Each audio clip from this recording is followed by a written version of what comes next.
Hi guys, நம்ம இன்னிலேருந்து ஒரு காமெடி ரொமான்ஸ் கலந்த ஒரு ஹிஸ்டாரிக்கல் ட்ராமா தான் பார்க்க போகிறோம். இது ஒரு மினி ட்ராமா தான், ஆனால் ட்ராமா செம்மையாக இருக்குது. கண்டிப்பாக மிஸ் பண்ணாமல் பாருங்கள். கதை ஸ்டார்டிங்லேயே புதுசாக மேரிடான கப்பல்ஸை தான் காட்டுறாங்க. இங்கே பாருங்கள், எங்கள் அம்மா எதை ஆரம்பித்தாலும் குடிச்சிட்டு தான் ஆரம்பிக்க சொன்னாங்கன்னு இவளும் மாங்குன்னு குடிக்க, அதான் குடிச்சிட்டு இல்லை புள்ள, வா புள்ளன்னு இழுத்துட்டு போக, அதுக்குள்ளே என்னங்க அவசரம், இருங்க நான் உங்களுக்கு ஒரு கிஃப்ட் வச்சிருக்கேன்னு சொல்கிறா. அப்போ இவனும் மயங்கவில்லை, முடிஞ்சானு இவளும் வெறப்பா நிற்கிறா பாருங்க. இவ தான் நம்ம கதையோட ஹீரோயின். அப்போ எலி பூந்துக்குள்ள ஒருத்தி வரா பாருங்க, இவ பேர் தான் மேனி. ஐயோ என்னம்மா, நீங்கள் உண்மையாகவே உங்கள் புருஷனை கொல்லிட்டீங்களா? ஐயா அதுக்கே அப்படி கத்திட்டு கிடக்க, என்னோட ட்ரெஸ்ஸை ஃபஸ்ட்டு கொடுன்னு ரெடி ஆகிட்டு இருக்கா. இதெல்லாம் முன்னாடியே பிளான் பண்ணி தான் வச்சிருப்பாங்க போல. ஆமாம், இப்போ இவனை என்ன பண்ணுறது? இவன் இங்கேயே கிடக்கட்டும், எவ்வளோ திமிர் இருந்தால் அவன் என்ன கல்யாணம் பண்ணிக்குவான்? இவனுக்கு ஏற்கனவே அத்தனை பொண்டாட்டி இருக்காங்களாம்ல, இதில் நான் எத்தனாவதோ அதான் முடிச்சுட்டேன். சரி அப்போ நான் இங்கேருந்து கிளம்புறேன்னு போக, இங்கே தான் ஒரு ட்விஸ்ட்டு. இந்நேரம் நான் ஃபர்ஸ்ட் நைட்டுக்கு போயிருந்தா அந்த சண்டாளி என்ன கொண்டு இருப்பா போலையே. நான் சந்தேகப்பட்டது சரியா போச்சு. ஆமாங்க, இவர் தான் நம்ம கதையோட ஹீரோ. ஆக்சுவலாக இவங்க ரெண்டு பேருக்கும் தான் கல்யாணம் ஆகிருக்கும், ஆனால் ஹீரோக்கு ஹீரோயின் மேலே சந்தேகம் வந்திருக்கும். அதனால தான் ஃபர்ஸ்ட் நைட்டுக்கு வேறொருத்தர் அனுப்பியிருப்பான். இதோ பின்னாடி நிற்கிறான்ல, இவன் நம்ம ஹீரோக்கு செக்ரட்டரி. இவன் பேர் ஜோஜோ. ஹீரோயின் வந்து ஹீரோக்கு 4வது மனைவி. அப்போ இவனும், நான் வேணா உங்கள் 4வது மனைவியை கூட்டிட்டு வரட்டுமான்னு கேட்க, இல்லை அந்த மூதவி அங்கே கிடக்கட்டும், இதை நான் பார்த்துக்கிறேன்னு சொல்ல, அப்போ இவன் மேலே ஏறும்போது சட்டுன்னு மயங்கி விழுந்துடுறான். ஐயோ மாஸ்டர், உங்களுக்கு என்னாச்சு? யாராச்சும் போய் மருத்துவரை கூட்டிட்டு வாங்கன்னு கத்திட்டு இருக்க, சேம் டைம்ல இந்த உலகத்திலே என்னை யாராலும் அடக்கி வைக்க முடியாதுன்னு பருக்க, நச்சுன்னு செவத்திலேயே மோதி கீழே விளங்காதவங்களா, அவனுக்கு வீடே இல்லை, இவங்க செவத்தையே இவ்வளோ பெருசா கட்டி வச்சிருக்காங்கன்னு திட்டிட்டு இருக்கா. வேற ஏதாச்சும் ராஜதந்திரமா யோசிச்சுதான் அவன் வெளியே போகணும்னு பார்க்க, அங்க நாய் போற வழி கிடக்கு. நான் யாரு, நான் எவ்வளோ பெரிய கலட்டி, சி நாளா இதுக்குள்ள போவேன்னா நெவர். யார் அது நைட் நெட்ல கத்திட்டு இருக்கிறது? ஒரு டைலாக் கூட நிம்மதியா பேச விட மாட்டாங்கன்னு இவளும் குடுன்னு அது வழியா ஓட, சி நாயை போய் தொலைன்னு நாய் கூட சண்டை போட்டுட்டு கிடக்கா. அதுக்குள்ள அங்க இருக்க காவலாளிங்க கிட்ட மாட்டிக்க, ஐயா நான் ஒரு சின்ன புள்ள, பச்சை புள்ள, தயவு செய்து நான் மன்னிச்சிருங்கன்னு கதறிட்டு கிடக்க. அப்ப ஜோஜோ வந்து இங்க என்ன பிரச்சனைன்னு கேட்க, ஐயா இது பைத்தியம் போல, அது பாட்டு ஏதோ உளறிட்டு கிடக்கு. அப்ப ஹீரோயின் பேக்ல மெடிசன் எழுதிருக்கதால இவனு பார்த்துட்டு, ஐயோ நீங்க மருத்துவரா, எங்களை மன்னிச்சிருங்க, எங்க மாஸ்டருக்கு உங்களோட உதவி வேணும்னு அவளை தரத்தரன்னு இழுத்துட்டு போக, அப்ப இவளை ஹீரோவை பார்த்து வளைஞ்சிட்டு கிடக்கா. ஏன்னா இவ ஹீரோவை பார்த்துருக்க மாட்டா, தன்னோட புருஷன் கூட தெரியாம இவளும் ஜொல்லு வடிஞ்சு பார்த்துட்டு இருக்க. எம்மா சைட் அடிச்சது போதும், போய் என்னன்னு பாருங்க. அப்பதான் பேகை பார்க்குறா, அந்த பைத்தியக்காரி பேகை மாத்தி கொடுத்துட்டா போல. சரி இதுவும் நல்லதா போச்சு. டேய் தம்பி கொஞ்சம் வாயை மூடுடா, கொசு எதுவும் போயிட போகுது, எல்லாத்தையும் நான் பார்த்துக்கிறேன்னு மருத்துவர் நாளை நாடகம் தானே பார்ப்பாங்க. இவளும் கையை பிடிச்சிட்டு உட்கார, என்ன நரம்பையே காணும்னு தேடிட்டு கிடக்கா. அடே யாரா நீ, நான் இப்பதான் ஒருத்தனை கொண்டுட்டு வந்திருக்கேன், நான் எப்படிடா உன்னை காப்பாத்துவேன்? ஆனா வாழ்க்கை எதை நோக்கி போகுதோ அது நோக்கி நாமும் போக வேண்டும் அல்லவான்னு. சரி இப்ப என்ன இப்பன்னு, ஏன்பா எப்படிப்பா உங்க தலைவன் மயங்கி விழுந்தாரு? அதுவா நல்லா தான் குளிச்சுட்டு இருந்தாரு, என்னன்னு தெரியல டக்குன்னு விழுந்துட்டாரு, நீங்க காப்பாத்திருவீங்களே, ஹிஹி கடவுளுக்கு தான் வெளிச்சோன்னு பார்க்க நல்ல ஹேண்ட்ஸமா வேற இருக்கானே, ஏன் என்ன பண்ணிட்டு கிடக்க? இங்க பாருப்பா, நீ என்ன தரத்தரன்னு கூட்டிட்டு வந்ததால என் பேக்ல வச்சிருந்த மெடிசன்லாம் கீழே விழுந்துருச்சு, நீ போய் அதை ஃபர்ஸ்ட் எடுத்துட்டு வா, உன்னாலதான் இப்போ தலைவனை காப்பாற்ற முடியும்னு உசுப்பேத்த, இதை எடுத்துட்டு வரேன்னு அவனும் ஓட, எனக்கு இருக்க மூளைக்கு நான் எங்கேயோ இருக்க வேண்டியது. சரி இப்ப நம்ம கிளம்புவோன்னு போக, அப்ப டக்குன்னு கையை பிடிச்சி, நீ யாரு புள்ள? ஐயோ ஏஞ்சிட்டானே, அது நான் வந்து மருத்துவர், உண்மையாவே நான் மருத்துவர் தாங்க சொல்ல. சரி அப்பனா மருந்த கொடு. என்ன மருந்தா? இதோ தரேன்னு இவனுக்கும் பூசியை போற்ற வேண்டியதான்னு. அப்ப அவகிட்ட இருந்த மாத்திரையை எடுத்து கலக்க, யார் பெத்த பிள்ளைங்களையும் நம்ம கிட்டயே மாட்டுதுங்கப்பான்னு இவனும் கொடுத்துட்டு 3 2 1ன்னு கவுண்ட் பண்ண அவனும் மயங்கிட்டான். ஐயா ஜாலின்னு இவனும் கிட்ட போக, ஐயோ எவ்வளோ அழகா இருக்கான் என் செல்ல குட்டி, என் புஜ்ஜு குட்டின்னு கொஞ்சம் இவனும் டக்குன்னு கண்ணு முழிக்க, நீ அப்ப குடிக்கலையா? அடியே எனக்கே விஷம் கொடுக்க பாக்குறியா?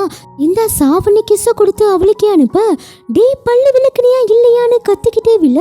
அடுத்த நாள் ஹீரோனிக்கு ஃபியூனரல் போயிட்டு கிடக்கு. மேனியும், ஐயோ இப்படி அநியாயமா போயிட்டீங்களே, என்னையும் உங்க கூட கூட்டிட்டு போயிருக்கலாம்னு அழுக. அப்ப சாவ வீட்லயும் ஒருத்தன் விசிறிக்கிட்டு வரான்ல, யாரா இவனை பாக்குறதுக்குள்ளேயே கீழே வில்ல. நல்ல வேலை எவனும் பார்க்கலன்னு. அப்ப இவனும் வந்து, அந்த பிள்ளை உன்னை கல்யாணம் பண்ணிக்கிட்டால, அந்த பிள்ளைக்கு இது வேணும் தானே சொல்ல, அவ ஏதோ இன்டென்ஷனோட தான் என்ன கல்யாணம் பண்ணியிருக்கா, ஏதோ திட்டத்தோட தான் நம்ம வீட்டுக்கு வந்திருக்கான்னு சொல்ல, அவளுக்கு ஃபர்ஸ்ட் கல்யாணத்துல விருப்பமே இல்லை அப்படின்னு நமக்கு ஒரு ஃபிளாஷ்பேக் காட்டுறாங்க. தங்கச்சி நீ கல்யாணம் பண்ணி அந்த வீட்டுக்கு போயிட்டீங்கன்னா நான் எப்படிமா உன்னை பார்க்காம இருக்க போறேன்னு தெரியலன்னு அழுக. அண்ணா வேணாம், பேசாம நான் உன் கூட இருந்துருவா. இது இருந்தாலும் இருந்துடும். சும்மா ஒரு பேச்சுக்கு சொன்னா நீ போ. ஆனா நீ போறது என்னால பார்க்க முடியாதுன்னு மூஞ்ச முடிக்க நேரா பெட்டிக்குள்ளதான் போய் விழுகுறா. இப்படிதான் உன்னை கல்யாணம் பண்ணிக்கிட்டான்னு பேசிட்டு இருக்க. அப்ப சடனா சவப்பட்டி ஆசைய எல்லாம் தெரிச்சு ஓடுறானுங்க. இவளும் குட்டிச்சாத்த மாதிரி எந்திரிக்க உங்களை விட்டு என்னால இருக்க முடியாது சொன்ன மேனி புள்ளெல்லாம் எங்க போச்சுனே தெரியல. அப்ப மறுபடியும் மயங்கி விழுந்தாரா. நெக்ஸ்ட் சீன்ல இவளும் கண் முழிச்சு யாரு ராசா நீன்னு கேட்க இவனும் டெரரா நான் இந்த ஊருக்கே மருத்துவர் தானே, என்ன மருத்துவரான ஷாக்காக. ஏன்னா இவகிட்ட இந்த டேப்லெட்லாம் சாப்பிட்டா மெமரி லாஸ் ஆயிடும். ஃபர்ஸ்ட் சீன் ஒருத்தனுக்கு கொடுத்துருப்பாள், அதுவும் மெமரி லாஸ் டேப்லெட் தான். அதான் இப்போ இவளுக்கு ஹீரோவை ஞாபகம் இல்லை. ஹீரோ பக்கத்துல இருக்கிறதால இவன் மருத்துவர் நினைச்சுக்கிட்டா. அப்ப இவனும் இவளுக்கு பழசெல்லாம் மறந்து போயிடுச்சு போல. சரி இதை யூஸ் பண்ணி இந்த கிறுக்கி என்ன திட்டத்தோட இங்க வந்திருக்கான்னு கண்டுபிடிப்போன்னு நினைக்கான். அப்ப ஜோஜோ வந்து மாஸ்டர்னு சொல்ல ஆமாப்பா எங்க மாஸ்டரே காணோம், நான் மருத்துவர் ஆச்சுன்னு கண்ணை காமிக்க இவனும் இது எப்பல இருந்துடான்னு பார்க்கான். நான் இவங்களோட பேகை கொண்டு வந்திருக்கேன்னு சொல்ல ஆமா ஆமா இது என்னோட பேகுன்னு எந்திரிக்க சரியான குடிச்சாத்தான் போலன்னு. ஆமா இந்த பேக்ல அப்படி என்ன கருமத்தை வச்சிருப்பான்னு பார்க்கான். அப்ப இவளு நான் கிளம்புறேன்னு போக நில்லுங்க, நீங்க மாஸ்டரோட ஒய்ஃபு, நீங்க இந்த மாதிரி அழுக்கான பேக் எல்லாம் வச்சிருக்க கூடாதுன்னு பிடிச்சி இழுக்க அதுல இருக்கிறதெல்லாம் கீழே விழுந்துருது. அதுல பார்த்தா பாய்சன் பாட்டில் கிடக்கு. நான் இன்னைக்கு செத்தேன், 2 முட்டா பயல்களும் பார்த்துட்டாங்களேன்னு இவ்வளவு வேக வேகமா எடுக்க இதை பாக்குறீங்களா, இது ஒண்ணு இல்ல இழந்த பழத்தை ஜூஸ் போட்டு வச்சிருக்கேன் பாருங்கன்னு எல்லாரும் முன்னாடியும் குடிக்க அடுப்பாவி பயிலுக்கு என்ன கொல்லாம விட மாட்டாங்க போலன்னு இவ்வளவு தண்ணியை குடிக்கிற மாதிரி குடிச்சு அதை துப்பிடுறா. பாருங்க பாருங்க நான் உசுரோட தான் இருக்கேன்னு திரும்ப அப்பா பேக்ல 3 புக்கு கிடக்கு. அந்த புக்கில் புருஷனை கொள்ள 1000 வழிகள் இருக்குன்னு போட்டு கிடக்கு. அட இதையும் பார்த்துட்டீங்களா, நீங்களாம் ரொம்ப புத்திசாலி. ஒன்றும் இல்லை நான் அப்பப்போ லூஸ் ஆயிடுவேன், அப்போ கப்பல் செஞ்சு விளையாடுவேன்னு இவ்வளோ உருட்ட இதோ இதோ தூக்கி போட்டுட்டேன்னு. என்ன மாதிரி யாரும் இவ்வளோ கேவலமாக பொய் சொல்ல மாட்டாங்க, இதுக்கு மேலே முடியாது சாமின்னு. எனக்கு ரொம்ப டயர்டாக இருக்கு, நான் இப்போ ரெஸ்ட் எடுக்கணும்னு நினைக்கிறேன்னு சொல்ல அடியே என்னம்மா நடிக்கிற, மருத்துவரே எனக்கு என்ன ஆச்சுன்னு பாருங்களே. ஒன்றும் பிரச்சனை இல்லை, நீங்கள் க்யூர் ஆனதுக்கப்புறம் இங்கேருந்து கிளம்பலான்னு போக அப்போ ஹீரோயின் பேக்கில் ஒரு நோட் இருக்கும். இதில் கண்டிப்பாக ஏதாச்சும் ரகசியம் இருக்குன்னு பார்க்க அதில் என்னன்னா எப்படி ஒரு தெரியாத மனுஷன் கூட வாழ்றது, அதுவும் அவன் ஒரு பிள்ளையவா கல்யாணம் பண்ணியிருக்கான், நான் அவனுக்கு 4வது மனைவியா.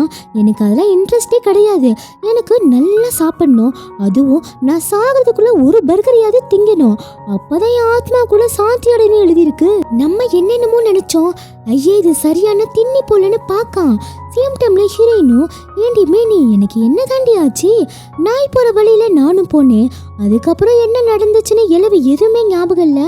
அட இப்போதாண்டி புரியுது, நான் தர மாதிரியே எவனும் ஒருத்தர் எனக்கே மெமரி லாஸ் டேப்லெட் கொடுத்துருக்கான், என்னோட புத்திசாலி எவனும் இங்கே இருக்காண்டி. அப்போ நம்ம பிளானை சிபிஐ கூட கண்டுபிடிக்காத அளவுக்கு போடணும் சொல்ல இது பிளான் ஏன்னு இவ்வளோ ஒரு கிளவி மாதிரி வேஷம் போட்டுட்டு வெளியே போக அப்போ ஜோஜோவும் பார்த்துட்டு நான் எதுவும் ஹெல்ப் பண்ணட்டுமான்னு கேட்க நான் பார்த்துக்கிறேன் பேராண்டின்னு போக ஆனால் 4th மேடம் நீங்கள் எங்கே போகிறீங்கன்னு கேட்க அட இவனே கண்டுபிடிச்சிட்டானேன்னு பார்க்க அது நான் சும்மா விளையாண்டேன்னு இவளும் திரும்ப அடுத்த நாள் பிளான் பின்னு ஒரு பாக்ஸ்குள்ளே போய் ஒளிஞ்சுக்கிறான். இந்த பாக்ஸை எடுத்துகிட்டு போகும்போது ஈஸியாக எஸ்கேப் ஆயிடலான்னு பிளானை போட மழை பெய்யுது, புயல் அடிக்குது, ஆனால் ஒருத்தன் கூட இந்த பாக்ஸை மட்டும் சீண்டலை. இதுக்கு மேலே இருந்தால் உசுருக்கு உத்தரவாதம் இல்லைன்னு வெளியே வர ஐயோ அம்மா உங்களுக்கு ஒன்றும் பிரச்சனை இல்லைல்ல, நல்லா தானே இருக்கீங்க, ஃபர்ஸ்ட்டு குடிக்க ஏதாச்சும் குடிறீன்னு மாங்குன்னு குடிச்சு கண்டிப்பாக பிளான் சீல நான் எஸ்கேப் ஆயிடுவேன்னு சபதம் போட அடுத்த நாள் நாய் போகிற வழியில இவளும் போக இதான் பிளான் சி போல. அப்ப இவனும் பார்த்துட்டு என்னது இதெல்லாம், நானும் மேனியும் ஒளிஞ்சு விளையாடுறோம், நான் அவளை போய் கண்டுபிடிக்கிறேன்னு போக அப்ப இவனும் அவ கையை பிடிக்க உனக்கு எவ்வளவு தைரியம் இருந்தா என் கையை தொடுவ, பாருங்க உங்க கை ஃபுல்லா அடிபட்டிருக்கு. அப்ப இவனும் கூட்டிட்டு போய் மருந்தெல்லாம் போட்டு விட பார்க்க ரொம்ப அழகா இருக்கானே, இவனை பார்த்தாலே ஹார்ட் பீட் எகுறுதே நீ குமர. அப்ப இவனும் உசுரை கொடுத்து ஏங்க இங்கிருந்து ஓடி போக நினைக்கிறீங்க, செத்து கித்து போயிட்டு போறீங்கன்னு சொல்ல ஐயோ யாருங்க இப்போ ஓடி போக நினைச்சா, நான் தான் சொன்னேன்ல நானும் மேனியும் கண்ணாமூச்சி விளையாடுறோன்னு சொல்ல ஐயோ வீட்டா இவன் நம்ம வாயிலேருந்தே உலர் வச்சிருவான் போலன்னு இவளும் சும்மா சுத்தி பார்க்கணும் தோணுச்சு, வேற ஒன்றும் இல்லைன்னு சமாளிக்க கொஞ்ச நாள்ல டிராகன் ஃபெஸ்டிவல் வரப்போகுது, அது ரொம்ப கோலாகலமா இருக்கும், நிறைய ஊர்ல இருந்து இங்க வருவாங்க, ரொம்ப சூப்பரா இருக்கும்னு சொல்ல அப்ப இவளும் இவன் கண்டுபிடிச்சிடக்கூடாதுன்னு என்னை கல்யாணம் பண்ணிக்கிட்டவரும் அங்க வருவார்லன்னு கேட்க கண்டிப்பா அது மாதிரி அவர் உங்க கூட நைட்டை ஸ்டே பண்ணலாம் கூட நினைக்கலான்னு சொல்ல, ஏச்சி இதெல்லாம என்கிட்ட சொல்லுவீங்கன்னு நிலையா, நீ எவ்வளவு பெரிய தில்லாலங்கடின்னு எனக்கு தெரியும்டி, நான் யாருன்னு நீயும் பார்க்க தானே போறேன்னு பார்க்கான். கைஸோட எபிசோட் முடியுது. இந்த எபிசோட் உங்களுக்கு பிடிச்சிருக்கான்னு கமெண்ட் பாக்ஸ்ல சொல்லுங்க. நெக்ஸ்ட் வீடியோ சீக்கிரம் அப்லோட் பண்ணிடுறேன். பை.